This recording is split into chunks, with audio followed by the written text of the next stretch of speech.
in proportion to how fast the sails that are going and get that grain flow into the eye, which is the circular hole in the centre of the millstones. This pair of millstones has been dismantled, the run stone has been taken up. Grain coming in at the centre passes down the furrow and is milled into flour. The flour emerges as a edge of the stones and is caught by the timber casing and sent down the chute into a waiting sack, if you like. Here we are on the ground floor of the mill, and this is where the mill stage started and ended.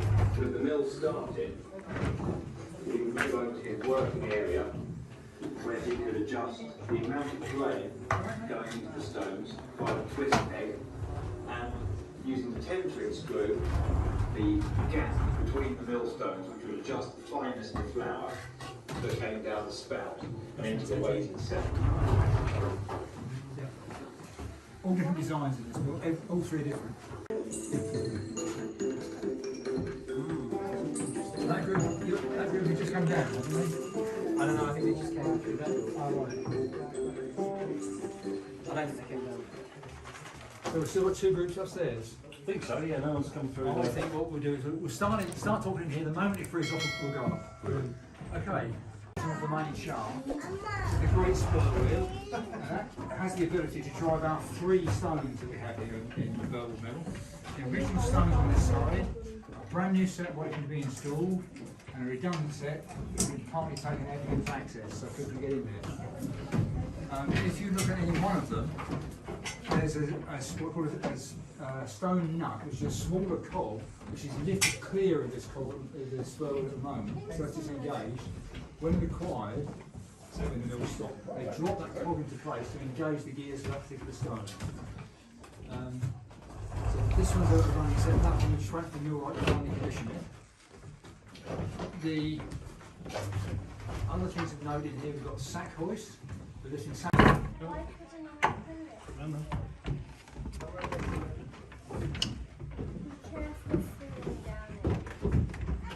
Probably cool already, isn't it? Okay, so we've left the ground floor and we've now come on to what's known as the stone floor. This is where the actual conversion of the grain from grain into flour, etc. happens. So if we explain what we have here, so the stones on the far side, that's an original set which is fully operational, everything's intact, ready to go, apart from one minor hiccup. There should be a canvas tube from there down into here just to guide the grain in. But so the grain, and we'll see how it builds up on the way up the mill, comes through here into the hopper. Then it feeds into the chute, which bangs. This bit will be rotating. It bangs and shapes the grain through, and the miller from downstairs can control his ropes to less grain, more grain, change down to that, how much goes in. William, can you leave that? Because the way it works with the canvas chute, this automatically fills from the bin upstairs. So it naturally fills itself. So yeah, working set of stones. What do they do on days that it's not windy? Have a cup of tea, go to the pub. There is an option on this mill which isn't working at the moment, but you may have seen on the outside there's two large wheels. Yeah. In theory, they can connect us to a steam engine or a tractor, and they can run this set of stones only. It's only set up to run that one set.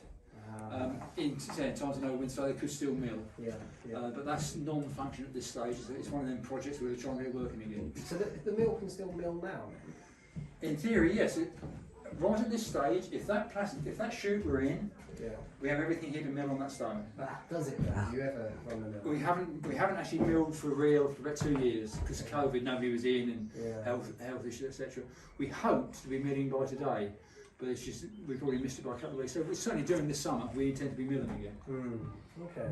So I'm on 2 sets of stones. And what are you milling to sell the flour locally or for farmers? Or? I don't know what the plan is. Okay. It wouldn't be sufficient quantity to deal with the farmers. It'll be just a few pounds of flour, that sort of thing. But then this mill can only produce brown flour because we can mill the whole grain but we don't have the ability to separate the bran from the flour itself.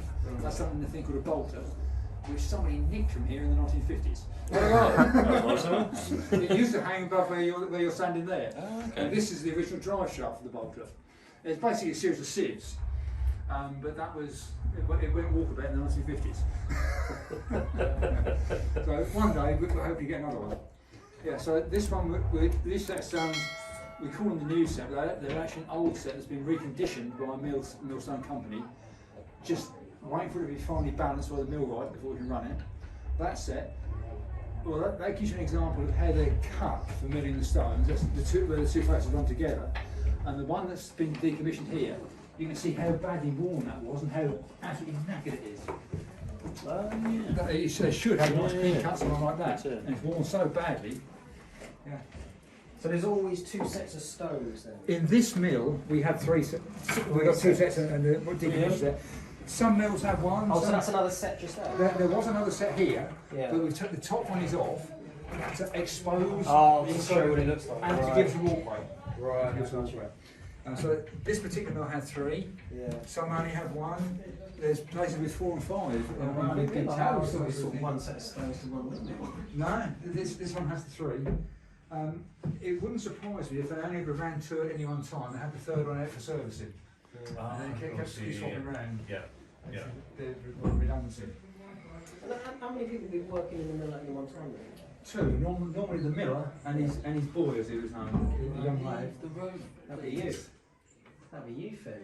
Well, hang on a minute. In the chutes into the stones. At the moment, that we've got two cams based.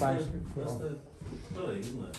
Yeah. So he's got to do a lot of lifting, hasn't he? Absolutely. He's sacked. Receiving the sacks off the sack hoist, putting them into storage as necessary, tipping the grain in here, keep. That is basically the white bit on top of the mill. Yeah. Is everything up. You see the red casting that goes around. Yeah. Everything above that line is the cap, which the two purposes in life.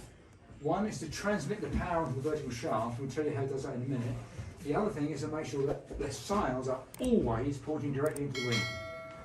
If you have a situation where the wind comes in from the side, sails don't work. If it comes in from the back, it actually topples the cap off the mill and literally blows the mill apart. And that's where the fantail comes in. You see the little tail on the back. What that does is, it's an interesting feedback system. If the wind is coming directly on the edge of it, it doesn't react. If it comes from one side, it turns in one direction, and through a set of real low ratio gears, it turns a cog, which turns the whole cap. I was going to say, does it turn rotating the top? And if the wind goes the other way, it turns the other direction, and therefore winds it the other way. So it's almost, feeding up on the wind, and then sort of directing. Once a century, you hear of a mill that it's got back wind, where the wind's changed so violently, it comes from the back, and the thing couldn't react in time, and it blows the cap off. Yeah. Wow. But, so you've got the cap which turns, and the cap supports the sails and the wind shaft and the brake wheel. So if you start from this end, about here, this dull red cast iron shaft is in a big bearing underneath this already old beam, goes straight forward up at a 15-degree angle. The big cogwheel is mounted on it, and it goes out to the front bearing, and the sails hang on the outside of the shaft at that end. Yeah. So there's just a single bronze bearing there, so the shaft's got that down to it, and it's literally gravity holds it, and it's a half-cup bearing. Heavily cars going at 10 RPM, and you need to stop them. That's a heck of a force on that brake, because they've got 4 tons of sail out there. And if you need to put the brake on in a hurry, it's a pretty violent affair. How do you put the brake on it? This brake band is anchored at that point, goes all the way around the brake wheel, and there's basically a tug point. So it basically pulls that brake band tight on the wheel, and it's operated by a chain from outside. So basically that pulls into that wheel and slows it down. Pulls that wheel. The opposite of a drum brake, which comes on the inside, just comes to the outside and squeezes it. And it's literally steel or iron onto wood, and so they vibrate and grab and make a hell of a noise. Yeah, that does. So they would have to go outside to so ain't going nowhere. Unfortunately, in the storm we had back earlier in the year, she moved. against all of them brakes, and, Oh we had, my God. and it tightened it so much, we had a hell of a job releasing it. And I noticed now that she's moved again, and it's pulled the straps tight, and it's hard against the stops. Wow. 190 Moved. Oh yeah, those young kids. That's difficult because it depends so much on the wind direction that you'd fill all Maybe for those. us, to be honest. Oh,